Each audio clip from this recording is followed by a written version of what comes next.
m'appelle. On y va. Regarde, vas-y. Attends-moi. Oui, voilà. Il faut pas aller plus vite que les corps. T'es prête? On y va.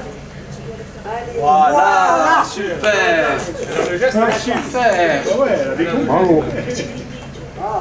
Mais on se comprend parce qu'elle m'appelle Emilia. On se comprend. Emilia. C'est bien. Depuis 2010, les aficionados practicos, les amateurs pratiquants dans le texte, se baladent dans les quartiers nîmois. Depuis Sevain au chemin bas d'Avignon, en passant par les routes d'Arles et de Beaucaire, ces passionnés sont toujours prompts à sortir capes et moulettes pour faire découvrir à des enfants que bien souvent rien ne prédestine à se rendre dans les arènes de leur ville, l'art du dépassement de soi. Explication Hervé Galtier, pratiquant éclairé et président fondateur de la FAP. Alors l'histoire des aficionados pratico a commencé en mai 1989. L'an prochain, nous allons fêter nos 30 ans. Comment a commencé cette histoire? Ça a commencé avec une bande de copains. D'abord, ce qu'il faut dire, c'est que moi, je voulais être torero à l'époque. Je suis de la génération de Christian Moncouquiol, Nimene Segundo. Je suis de la génération d'Alain Bonijol. Je me fais des KPA. J'ai fait 4 ou 5 ans d'apprentissage. À l'époque, il n'y avait pas d'école, mais ensuite, lorsque je me suis rendu compte que je ne ferais pas un torero professionnel, je me suis investi dans l'afition pratique, c'est-à-dire que j'ai voulu assouver ma passion avec la bande de copains. Et ça a coïncidé à cette époque-là où Alain Bonijol a monté sa cavalerie à Franquevaux. Et donc en 89, nous avons mutualisé nos efforts pour construire des arènes. Et à partir de là, nous avons créé cette association que j'ai appelée dans un premier temps Association des aficionados practico et qui maintenant s'appelle Association française des aficionados practico. Alors là, nous faisons cette année, c'est la 8e action, 8 ans que nous faisons ces actions dans les quartiers. Nous avons commencé ces actions sur la route d'Arles, une action sous l'impulsion de M. Burgois, ici présent aujourd'hui. C'est lui qui nous avait invités à faire une action dans son quartier.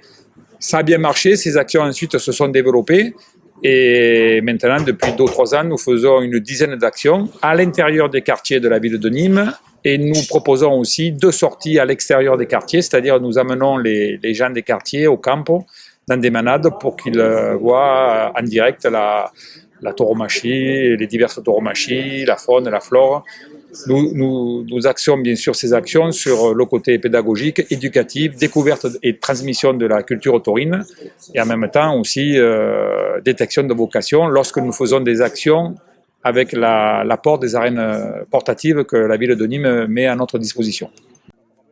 Les résultats sont extrêmement concrets puisque à l'heure actuelle, les 2 jeunes les plus en pointe du centre français de tauromachie, Hugo Stevenart et Fabien Castellani, sont issus d'actions de quartier.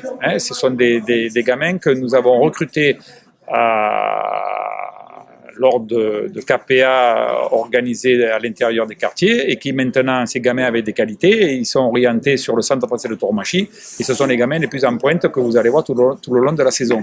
Donc, ces actions sont extrêmement positives d'un point de vue de recrutement et ensuite il y a l'autre volet, le côté transmission et de la culture taurine, parce que nous allons dans des quartiers comme la semaine dernière, nous étions sur le chemin bas d'Avignon, des enfants et même des personnes qui n'ont jamais mis ou très peu les pieds dans les arènes de Nîmes. Donc nous apportons cette culture qui est quand même la base de l'identité nîmoise, de la culture régionale.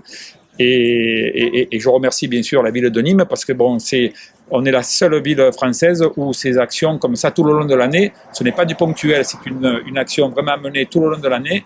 10 actions à l'intérieur de la ville de Nîmes et la ville de Nîmes est à la pointe dans ce domaine-là.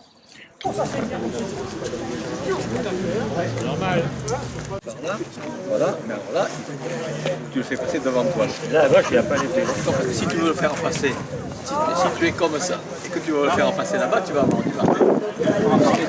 Tandis que là, voilà. Allez. C'est pareil. C'est pareil.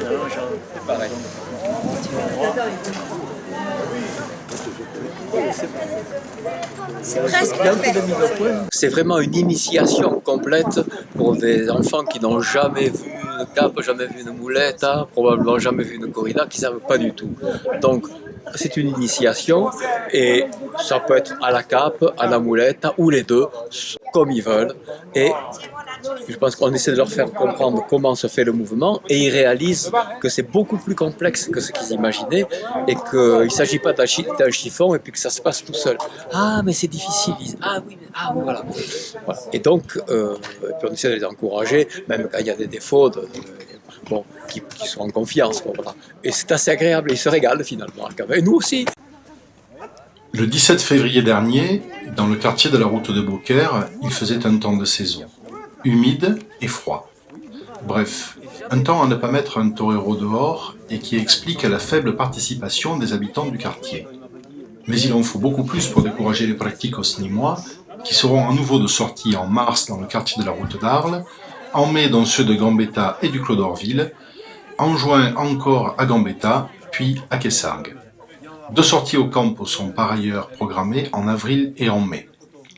Vous pouvez bien entendu retrouver toutes ces informations et bien plus encore sur notre page Facebook et notre compte Instagram. Hasta pronto!